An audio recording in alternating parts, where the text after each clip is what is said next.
Alors, d'où est venue notre idée, Malika, de vouloir lancer ce service patrimoine d'Activo? Je crois que c'est comme une passion commune. Depuis une paire d'années. Voilà. Une paire d'années, on s'est retrouvés sur des projets d'âme. Mais d'âme dans l'entreprise, c'est aussi la mémoire de l'entreprise. Et le DAM, on a, depuis des années, ensemble, œuvré pour que cette mémoire de l'entreprise, elle intègre le DAM, mais elle l'intègre comment?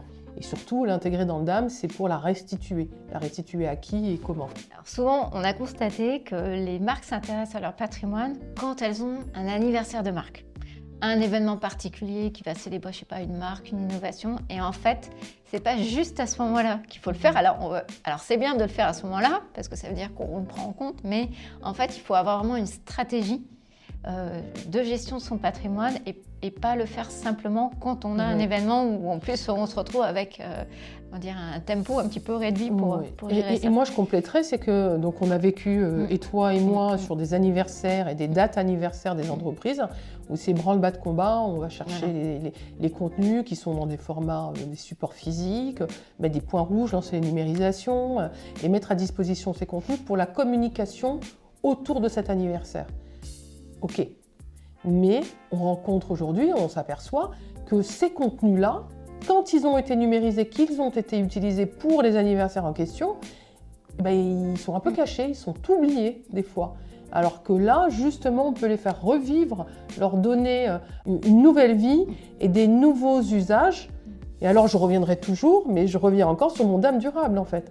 Parce que quand on intègre ces contenus sur une plateforme DAM et qu'on les réutilise, ça évite de recréer peut-être certains contenus et de partir sur du vrai, sur des choses qui ramènent en fait à la racine de l'entreprise.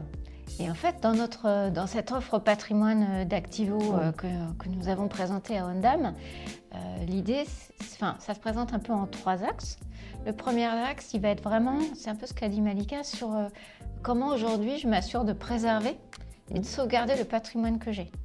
Donc, on dit toujours que toute nouvelle production, elle fait déjà partie des archives de l'entreprise. Voilà. Quand on parle patrimoine, on parle contenu, on parle archive, et pas archive où je mets sur un espace glacé et qu'on n'utilise plus du tout et qu'on ne sait plus que ça existe. Ouais.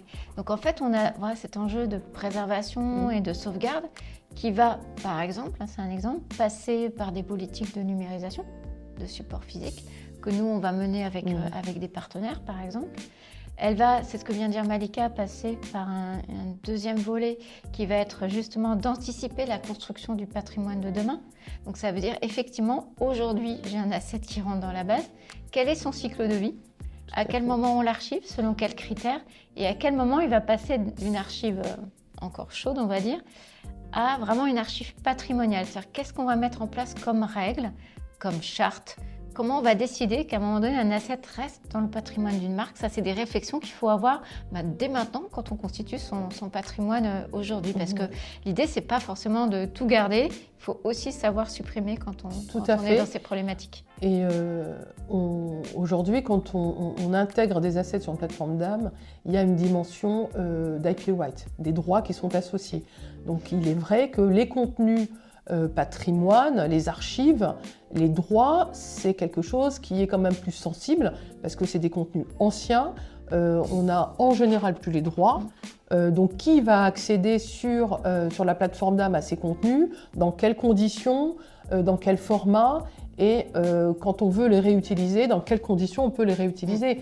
Donc le DAM qu'on met en place d'une manière globale, oui, mais effectivement, l'intégration de ces contenus est accompagnée d'une vraie politique de cycle de vie de l'asset et de la gestion des droits associés et des restrictions.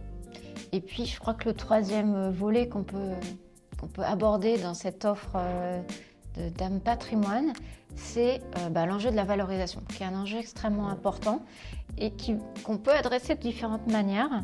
Il y a déjà un enjeu ou une prestation plutôt que nous pouvons faire, qui est d'aider les marques à identifier un peu les pépites, les trésors d'archives qu'elles ont dans leur fonds, avec des documentalistes qui vont cartographier un peu le fonds et savoir identifier quels sont les contenus qui vont peut-être générer le plus de valeur. Donc ça, c'est quelque chose qu'on peut proposer.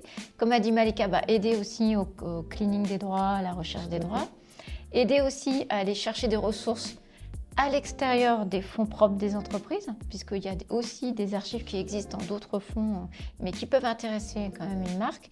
Et puis, c'est tout un accompagnement éditorial, parce que qui dit patrimoine, dit valoriser ce patrimoine, le faire connaître. Et pour le faire connaître, on a souvent besoin de mettre en place une stratégie éditoriale qui va s'exprimer à travers des dispositifs print ou digitaux. Donc ça peut, des newsletters, ça peut être utiliser le réseau social de l'entreprise pour faire connaître des archives par des posts. Faire des expositions. Ça peut être des expositions, des beaux livres qui mettent en avant des archives. Mais au bout du compte, quand même, il y a cet aspect de montrer et de faire connaître, que ce soit en interne ou externe, les assets patrimoniaux d'une marque.